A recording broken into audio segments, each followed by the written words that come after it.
नारायण वासुदेव, हे नाथ नारायण वासुदेव, हे नाथ नारायण वासुदेव, हे नाथ नारायण वासुदेव, हे नाथ नारायण वासुदेव।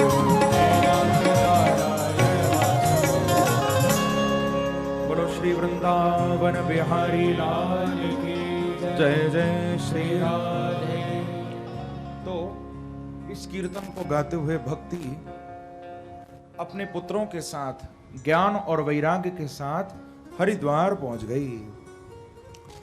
उस आनंद नाम के तट पर भक्ति महारानी आ गई हैं और क्या देखती हैं कि वहां तो कथा सुनने के लिए बड़े बड़े संत, बड़े बड़े ऋषि पहले से बैठे हुए हैं। वो सारा आनंद नाम का तट विशाल भक्तों की भीड़ से भरा पड़ा है। अब भक्ति को तो वहां कहीं बैठने की जगह भी नहीं दिखाई देती। मैं कहां बैठूं? तो जानते हो, भक्ति ने सनत कुमारों को हाथ जोड़कर पूछा कि महाराज आप ही कृपा करके बताइए कि मैं कहां बैठकर कथा सुनूं। मैं इतना दूर वृंदावन से कथा सुनने आई हूं हरिद्वार, तो आप बताओ मैं कहां बैठकर कथा सुनूं? यहां तो बैठने की कोई जगह नहीं दिखाई देती। तो सनत कुमार बोले कि भक्ति, आपको यदि कथा सुननी है तो आप जमीन पर बैठकर कथा मत सुनना। तो महाराज क्या मेरे लिए आप कुर्सी बिछवाओगे? प्रेम से कहो श्री राधे। नहीं नहीं भक्ति, आपको कुर्सी पर बैठकर भी कथा नहीं सुननी। महाराज फिर कहां बैठकर मैं कथा सुनूं? तो सनत कुमार कहते हैं कि भक्तेषु गोविंद स्वरूप कर्त्री प्रेमैक धर्त्री भवरोग हंत्री सात्वं च तिष्ठ स्वसुधैर संश्रया निरंतरम वैष्णव मानसानी। सनत कुमार कहते हैं कि भक्ति, आपको जमीन पर बैठकर कथा सुनने की आवश्यकता नहीं है। आपको किसी आसन पर या किसी सिंहासन पर बैठकर कथा सुनने की आवश्यकता भी नहीं है। हे भक्ति महारानी, यदि आप कहीं बैठकर कथा सुनना चाहती हो तो एक काम करो, यहां पर जितने भी श्रोता, जितने भी भक्त बैठकर कथा सुन रहे हैं ना, हे भक्ति आप अपने पुत्र ज्ञान और वैराग्य को साथ लेकर ये जितने भी भक्त बैठकर कथा सुन रहे हैं सबके हृदय में जाकर आप बैठ जाओ और वहीं बैठकर कथा सुनो। प्रेम से कहो श्री राधे। क्योंकि निरंतरम वैष्णव मानसानी, भक्ति आप तो निरंतर वैष्णवों के हृदय में निवास करने वाली हो। आप भक्तों के, वैष्णवों के हृदय में बैठकर कथा सुनो। जो इतना कहा सनत कुमारों ने, तो बंधुओं भक्ति ज्ञान वैराग्य तीनों ही सबके हृदय में जाकर बैठ गए हैं। भागवत के जितने भी श्रोता, सबके हृदय में इन तीनों का उदय हो गया है। और सूत जी कहते हैं कि सनत कुमारों, जब सबके हृदय में भक्ति भी आ गई, ज्ञान भी आ गया, वैराग्य भी आ गया, तो जानते हो निज लोकम प्रत्यज्य भगवान भक्त वत्सल, भगवान ने भी अपना निज लोक यानी अपना वैकुंठ छोड़ दिया है और भगवान भी सबके हृदय में आकर बैठ गए हैं। ये कथा की महिमा है। बंधुओं, जब हम भगवान की कथा में जाते हैं तो कथा में जाकर हमारे अंदर भक्ति भी आती है, ज्ञान भी आता है, वैराग्य भी आता है, और ये तीनों जब अंदर आ जाते हैं तो बांके बिहारी को भी अंदर आना पड़ता है, श्रीनाथ जी को भी अंदर आना पड़ता है। प्रेम से कहो श्री राधे। ऐसी कथा की महिमा है। नारद जी महाराज बड़े गदगद होने लगे। सनत कुमारों को प्रश्न किया कि आप कृपा करके बताइए, भागवत की कथा को सुनकर कौन कौन जीव पवित्र होते हैं? ये कथा किस किस को पवित्र करती है? तो कहा कि ये मानवाः पाप कृतस्तु सर्वदा सदा दुराचार रता विमार्गगाः क्रोधाग्निदग्धाः कुटिलाश्च कामिनः सप्ताह यज्ञेन कलौ पुनन्ति ते। देखो नारद जी, आपने पूछा कि भगवान की कथा किस किस को पवित्र करती है, तो आप थोड़ा गलत पूछ रहे हो। नारद जी, पूछना हो तो ये पूछो कि कथा किस किस को पवित्र नहीं करती है, क्योंकि यहां तो कोई बाकी ही नहीं बचा। यही मानवा पाप कृतस्तु सर्वदा। सनत कुमार कहते हैं कि जिसने अपने जीवन में सदा सर्वदा पाप ही पाप किए हैं, ऐसा व्यक्ति यदि कथा में आकर बैठ जाए तो कथा उससे पवित्र कर देती है। और तो और, चाहे कोई ब्रह्म घाती हो, गौ घाती हो, गुरु का अपमान करने वाला हो, माता पिता का अपमान करने वाला हो, शराब पीने वाला हो, जुआ खेलने वाला हो, कैसा भी पापी क्यों ना हो, एक बार जो भगवान की कथा में आकर बैठ जाता है तो ते पुनंती, कथा उसको पवित्र कर देती है। इस संबंध में सनत कुमारों ने नारद जी को एक बड़ी सुंदर कथा सुनाई है। प्रेम से कहो श्री राधे। ये कथा बड़े ध्यान पूर्वक हम लोग सुने। ये महात्मा का बड़ा विशेष प्रसंग है। एक आत्मदेव नाम के ब्राह्मण की कथा यहां पर सुनाई गई है। तुंगभद्रा तटे पूर्व मभूत पत्तनमुत्तमम यत्र वर्णाः स्वधर्मेण सत्य सत्कर्म तत्पराः। कहते हैं कि तुंगभद्रा नदी के तट पर एक आत्मदेव नाम के ब्राह्मण रहा करते थे। ध्यान देकर सुनिए। ये आत्मदेव नाम के जो ब्राह्मण थे, बड़े ज्ञानी थे, सर्ववेद विशारद, वेदों में निष्णात थे, बहुत ज्ञानी, ब्रह्मनिष्ठ कर्मनिष्ठ ब्राह्मण। इनकी एक पत्नी थी जिसका नाम था धुंधली। परिवार में सब प्रकार से आनंद था आत्मदेव जी को। पैसे की कोई कमी नहीं थी, बहुत पैसा था, खूब यश था, खूब कीर्ति थी, सब प्रकार से आनंद था। कमी थी तो केवल इस बात की कि इनके जीवन में इनको संतान की प्राप्ति नहीं हुई। प्रेम से कहो श्री राधे। इनको न तो कोई बेटा हुआ न कोई बेटी हुई, संतान नहीं हुई। अब तो बड़ा दुख हुआ आत्मदेव को। इतना दुख हुआ, इतना दुख हुआ, एक दिन संकल्प कर लिया कि मैं अपने शरीर को ही त्याग दूंगा। अरे भगवान ने मुझे संतान नहीं दी, मैं रहकर क्या करूंगा। इतना दुख हुआ कि शरीर को छोड़ने के लिए वन में चल दिए।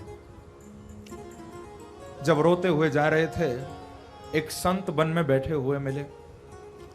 संत ने जब देखा आत्मदेव को कि एक ब्राह्मण रोता हुआ जा रहा है, तो सहज भाव से पूछ लिया कि कथम ब्रोदिषि विप्रत्वम काते चिंता बलीयसी वदत्वम सत्वरम मह्यम स्वस्य दुःखस्य कारणम। अरे ब्राह्मण, कथम रोदशी, तू कहां रोता हुआ जा रहा है। काते चिंता बलीयसी, तुझे क्या चिंता है, मुझे अपनी चिंता का कारण बता। ब्राह्मण, मैं तेरी चिंता को दूर कर दूंगा, ऐसा संत ने कहा। अब तो आत्मदेव तुरंत संत के चरणों में आकर गिर गए, प्रणाम करने लगे और बोले कि महाराज, आज मेरे भाग्यों से ही आप मुझे मिले हो, क्योंकि आपके जैसे संतों का दर्शन तो जीव के सारे पापों को जलाकर नष्ट कर देता है। हे महाराज, मेरे जीवन में बड़ा कष्ट है, आप मेरे कष्ट को दूर करिए। संत ने कहा, बता तो सही क्या कष्ट है। तो कहा कि महाराज, मेरे जीवन में मुझे संतान नहीं मिली, मेरे कोई बेटा नहीं है। ये बात जब कही तो संत हंसने लगे और बोले कि ब्राह्मण, तू संतान के लिए रो रहा है। बोले, हाँ महाराज, मेरे बेटा नहीं है, मुझे बड़ा दुख है। तो संत ने कहा कि अच्छा, तेरे बेटा हो जाएगा तो तू सुखी हो जाएगा। बोले, हाँ महाराज, सुखी हो जाऊंगा। तो संत ने कहा कि अरे पागल, थोड़ा संसार में जाकर तो देख, जिनके पास बेटा है वो कितने सुखी हैं। प्रेम से कहो श्री राधे। अरे यदि बेटा बेटी ही सुख कर देते जीवन में, यदि बेटों से, यदि बेटियों से सुख मिल जाता तो दुनिया में कोई दुखी ही नहीं रहता। आज जिसको देखो वो दुखी बैठा है, बल्कि अकेला ज्यादा सुखी है, बेटा बेटी वाले ज्यादा दुखी बैठे हैं। उनके जीवन में ज्यादा दुख है। तभी तो कहा कि धनहीन कहे धनवान सुखी, धनवान कहे सुख राजा को भारी, राजा कहे महाराजा सुखी, महाराजा कहे सुख इंद्र को भारी। इंद्र कहे चतुरानन सो, चतुरानन कहे सुख विष्णु को भारी। तुलसी अपने मन सोच कियो, हरि भक्ति बिना सब जीव दुखारी। प्रभु प्रेम बिना सब जीव दुखारी। जिसके पास पैसा नहीं है वो कहता है कि पैसे वाला मेरे से ज्यादा सुखी है, और जिसके पास पैसा है वो कहता है कि राजा मेरे से ज्यादा सुखी है। राजा को पूछो तो वो कहता है कि मेरे से ज्यादा सुखी तो महाराजा है। महाराजा भी अपने आप को सुखी नहीं मानता। उसको पूछो तो वो भी कहता है कि मेरे से ज्यादा सुखी तो इंद्र है, जो स्वर्ग का राजा है। इंद्र को पूछो तो इंद्र भी अपने आप को सुखी नहीं समझता। इंद्र कहता है कि मेरे से ज्यादा सुखी तो शायद ब्रह्मा जी हैं। इंद्र कहें चतुरानन, चतुरानन यानी ब्रह्मा, कि ब्रह्मा मेरे से ज्यादा सुखी हैं। और तो और ब्रह्मा जी भी अपने आप को सुखी नहीं मानते। ब्रह्मा भी कहते हैं कि हमसे ज्यादा सुखी तो भगवान नारायण हैं, विष्णु ज्यादा सुखी हैं, क्योंकि वो तो लक्ष्मी के पति है ना, और लक्ष्मी जिसकी पत्नी बन जाए उससे ज्यादा सुखी और कौन होगा। तो ब्रह्मा जी भी कहते हैं कि हमसे ज्यादा सुखी तो भगवान विष्णु हैं। लेकिन गोस्वामी तुलसीदास जी महाराज कहते हैं कि मेरी समझ में तो इस संसार में कोई व्यक्ति दुखी है ही नहीं, सभी सुखी हैं। भैया सबसे ज्यादा दुखी तो वो ही बैठा है जिसके जीवन में भक्ति नहीं है, भजन नहीं है, प्रभु का प्रेम नहीं है, बस वो ही दुखी है। बाकी सब सुखी बैठे हैं। जो भगवान से दूर है वो ही दुखी है। तो बड़ा समझाया संत ने कि आत्मदेव ब्राह्मण, तू संतान लेकर क्या करेगा? अरे इससे अच्छा तो तू भगवान का भजन कर, अरे तुझे मुक्ति मिलेगी। तो आत्मदेव ने कहा कि महाराज भजन करने के लिए तो आप बैठे हो ना, बड़े अच्छे लगते हो, आप अकेले भजन करो, हमको भजन के चक्कर में नहीं पड़ना। हमको यदि आप कुछ देना चाहते हो तो आप संतान दो। क्योंकि मैंने सुना है, एक कहावत बड़ी प्रसिद्ध है कि जो न करे लकीर सो करे फकीर। आपके जैसा फकीर संत क्या नहीं कर सकता महाराज, आप आशीर्वाद तो दो। जब बार बार संत को कहने लगे, संत को दया आ गई, सर पटकने लगे आत्मदेव, तो अंत में संत ने अपने झोले से एक आम का फल निकाला, आत्मदेव को दिया और कहा कि ब्राह्मण तू ये फल ले जा। जो स्त्री इस फल को खाकर 1 वर्ष तक नियम पूर्वक व्रत धारण करेगी, वो स्त्री सुंदर पुत्र को प्राप्त करेगी, चिंता मत कर। वो आम का फल आत्मदेव जी लेकर अपने घर आ गए। अब घर पर आकर अपनी पत्नी धुंधली को वो फल दिया है, कहा कि देख तू ये फल खा ले, ये फल जब तू खाएगी तो संत का आशीर्वाद है, हमारे घर में बेटे का जन्म होगा, पुत्र का जन्म होगा। फल देकर आत्मदेव चले गए। अब धुंधली उस फल को लेकर बैठी है। धुंधली मन में सोचने लगी कि यदि मैं ये फल खाऊंगी तो फल भक्षेण गर्भः स्यात्, फल खाने से उदर वृद्धि होगी, पेट में संतान आएगी, बच्चा पेट में आएगा। और मैंने तो सुना है कि गर्भवती स्त्री को बड़ा कष्ट होता है, लालने पालने दुखम प्रसूता याश्च वर्तते। धुंधली सोचने लगी कि जब पेट में बच्चा आएगा तो उस समय मैं तो घर की सफाई भी नहीं कर पाऊंगी, कोई काम धंधा भी ठीक से नहीं कर पाऊंगी, और तो और यदि उस समय गांव में आग लग गई तो सब लोग भागकर अपनी जान बचा लेंगे, मैं भाग भी नहीं पाऊंगी। प्रेम से कहो श्री राधे। देखो कितना दूर की सोच रही है धुंधली। इस धुंधली के लिए सनत कुमारों ने भागवत के महात्म्य में कहा है कि स्ववाक स्थापिका। धुंधली ने अपने जीवन में अपने पति की बात कभी नहीं मानी, हमेशा अपनी ही चलाई है। यदि धुंधली ने आज घर में कह दिया कि उड़द की दाल बनेगी तो फिर मजाल है दूसरी दाल बन जाए, उड़द की ही बनेगी। अपने पति की बात तो कभी मानी नहीं। मैं कभी कभी सुनाया करता हूं कि एक बार कोई व्यक्ति किसी संत के पास गया और जाकर संत को प्रणाम करते हुए रोते हुए उसने कहा कि महाराज मैं बड़ा दुखी हूं, बोले क्या हुआ? बोले आपके चरणों में एक निवेदन लेकर मैं आया हूं। बोले क्या? तो कहा कि आप महाराज कृपा करके मुझे कोई ऐसा मंत्र, ऐसा कोई तंत्र, कोई ऐसा उपाय आप बताइए जिसको करने से मेरी पत्नी मेरे बस में हो जाए। कोई मंत्र, कोई तंत्र, कोई जादू टोना, कुछ आप ऐसा बताओ जिससे मेरी पत्नी मेरे बस में हो जाए। तो उस संत ने कहा कि भैया यदि ये उपाय मैं जानता तो मैं बाबा जी क्यों बनता। बोलो श्री वृंदावन बिहारी लाल की जय। ये उपाय मुझे भी नहीं मालूम था, तभी तो मैं घर छोड़ के आया हूं। तो धुंधली ने अपने पति की बात कभी नहीं मानी जीवन में, हमेशा अपनी ही चलाई है। यहां तक कि बंधुओं उस धुंधली ने उस फल को खाया ही नहीं, संत के प्रसाद का तिरस्कार कर दिया, मैं नहीं खाऊंगी, नहीं खाया फल को। और घर में एक गाय थी, वो गाय बांझ थी, गाय के कोई बच्चा नहीं था, तो वो फल लेकर उस गऊ को खिला दिया। और देखो कितना धोखा अपने पति से धुंधली ने किया। इसकी एक बहन थी, अपनी बहन को कुछ पैसा दे दिया, और बहन के जब बेटे का जन्म हुआ तो चोरी से उस बेटे को खरीद लिया धुंधली ने, और अपने पति को कह दिया कि महाराज इस पुत्र ने मेरी कोख से जन्म लिया है, ये मेरा बच्चा है। क्योंकि आत्मदेव जी तो यज्ञ कराने के लिए समय समय पर घर से बाहर जाते रहते थे। कई दिनों के लिए गांव से बाहर गए थे, जब लौट कर आए तो ये खुशखबरी दे दी कि आपके यहां पुत्र का जन्म हुआ। वास्तव में वो बेटा आत्मदेव जी का नहीं था, अपनी बहन से खरीदा था पुत्र। आत्मदेव जी को पागल बनाया धुंधली ने। अब आत्मदेव जी तो सीधे साधे ब्राह्मण, बड़े खुश होने लगे, खूब शहनाइयां बजवाई कि देखो आज संत के प्रसाद से मेरे यहां पुत्र का जन्म हो गया। बड़े प्रसन्न हुए। बंधुओं जब 3 महीने निकले हैं तो एक दिन आत्मदेव जी सुबह सुबह अमृत बेला में 4 बजे अपनी गौ को चारा डालने के लिए गौशाला पहुंचे हैं। प्रेम से कहो श्री राधे। गौशाला में जब पहुंचे, गाय को चारा डालने के लिए जो आगे बढ़े तो आत्मदेव जी ने एक चमत्कार देखा है आज कि त्रिमासे निर्गते चाथ साधेनु शुशवेर्भकम सर्वांग सुंदरम दिव्यम निर्मलम कनक प्रभम। बड़ा चमत्कार देखा।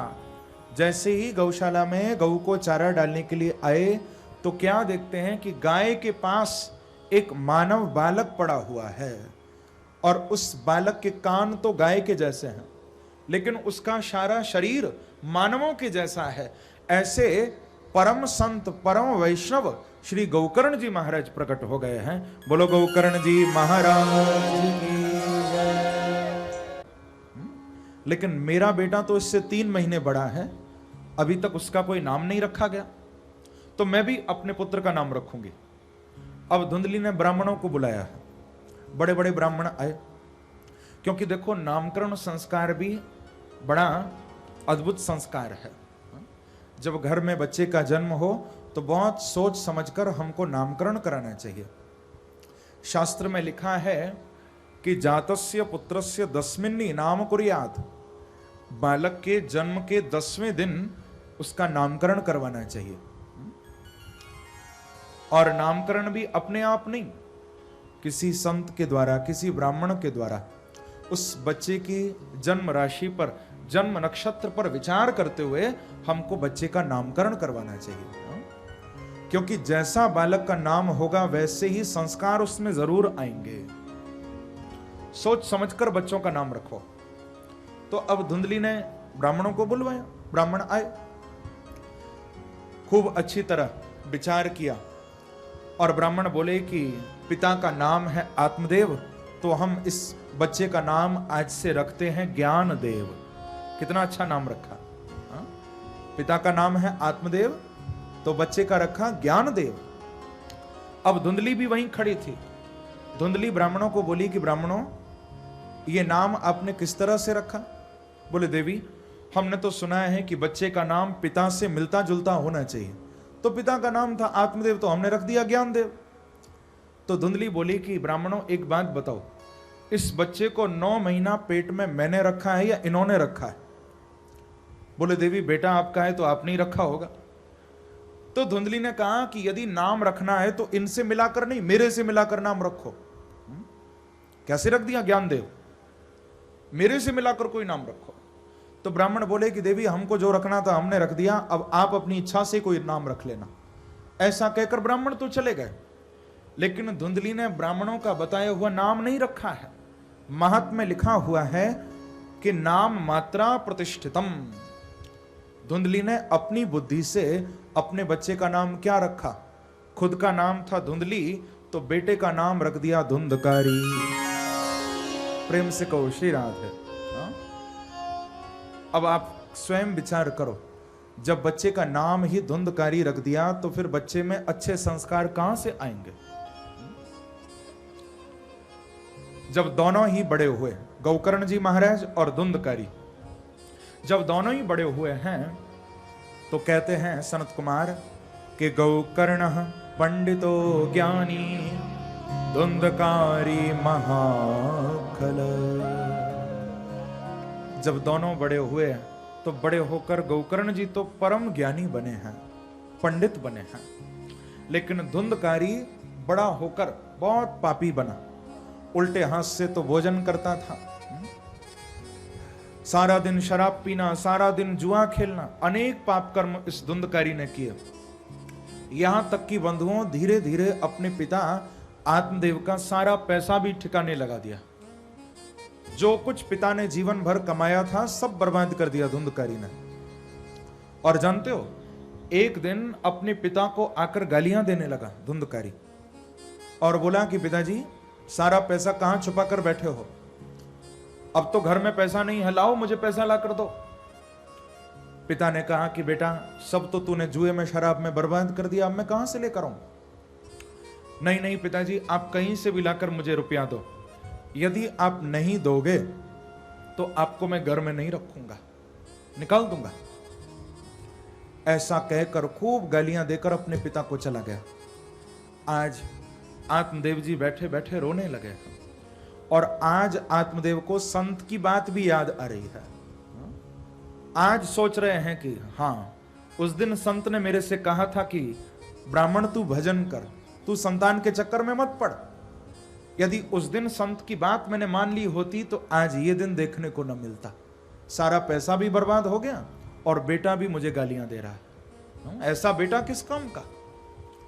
को गच्छामि को तिष्ठामि को में दुखम व्यपोहेत। रोने लगे आत्मदेव, मैं कहां जाऊं, कहां बैठूं, कौन मेरे दुख को दूर करे? ऐसे समय में श्री गौकर्ण जी महाराज आत्मदेव के पास आए हैं। प्रेम से कहो श्री राधे। गौकर्ण जी आए और आकर आत्मदेव जी को बड़ा सुंदर उपदेश किया है। कहते हैं कि असारे खलु संसारो दुख रूपी विमोहकः सुतः कस्य धनम कस्य स्नेहवान ज्वलते निशम। हे पिताजी, आप किसके लिए रो रहे हो इतना? ये आंसू आप किसके लिए बहा रहे हो?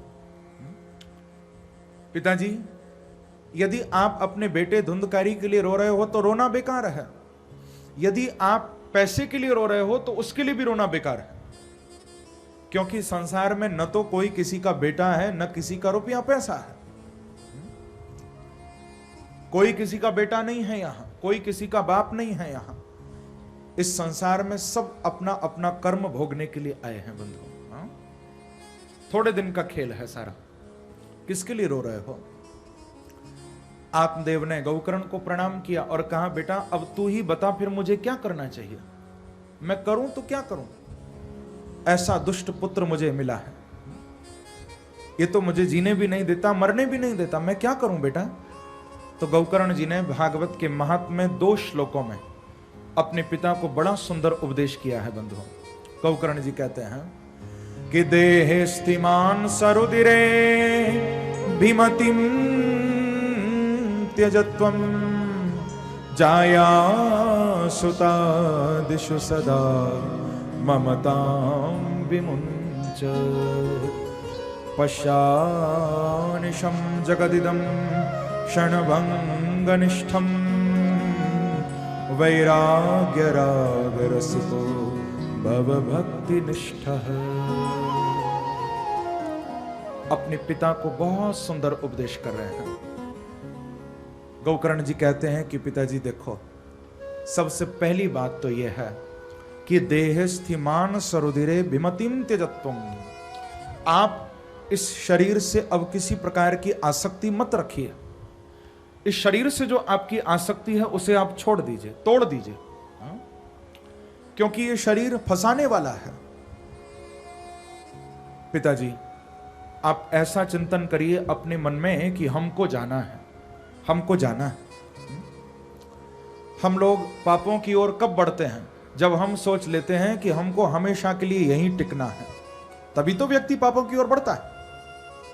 नहीं नहीं पिताजी, आप निरंतर ये विचार करते रहिए कि हमको जाना है, हमको जाना है। लेकिन ये भाव मन में आता नहीं है कभी। आप लोगों ने देखा, जब किसी की शव यात्रा निकलती है, जब मुर्दे को कंधे पर रखकर लोग लेकर जाते हैं, तो उस समय उन लोगों की बातें सुनो। सब आपस में बातें करते हैं कि देखो कितना अच्छा आदमी था, आज चला गया, कितना अच्छे अच्छे काम इसने किए थे, लेकिन इसको जाना पड़ा। अरे देखो, जैसे आज ये गया है, एक दिन हमको भी जाना पड़ेगा, एक दिन हम भी ऐसे ही जाएंगे। लोग ऐसी बातें करते हैं यात्रा में, जब शव को लेकर जाते हैं। उस समय कोई उनकी बात सुन ले तो व्यक्ति यही सोचे कि अब तो इनको वैराग्य हो गया, अब तो ये इस मुर्दे को जलाकर सीधे हरिद्वार या वृंदावन ही जाएंगे भजन करने। हाँ? लेकिन थोड़ी देर जब होती है, जब मुर्दे को जलाते हैं, अभी मुर्दा जला भी नहीं है पूरी तरह, सब घड़ी देखने लग जाते हैं कि कब ये जले और हम अपने घर जाएं। प्रेम से कहो श्री राधे। इसको कहते हैं स्मशान वैराग्य। यानी जब तक स्मशान रहे, उस मुर्दे को जब तक जलते हुए देखा तब तक बड़ा वैराग्य हो गया, और वहां से निकलते ही सारा वैराग्य उड़ गया, सब कुछ भूल गए फिर। तभी तो मैं कहा करता हूं कि प्यास लगती है तो पनघट की याद आती है।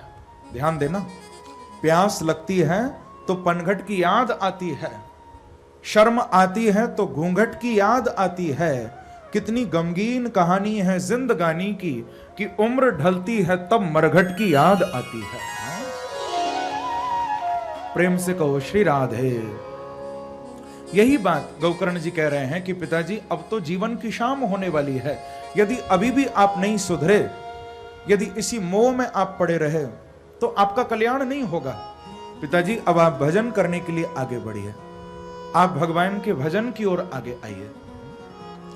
ऐसा उपदेश श्री गोकर्ण जी ने अपने पिता को किया है, भजन का रास्ता दिखाया है।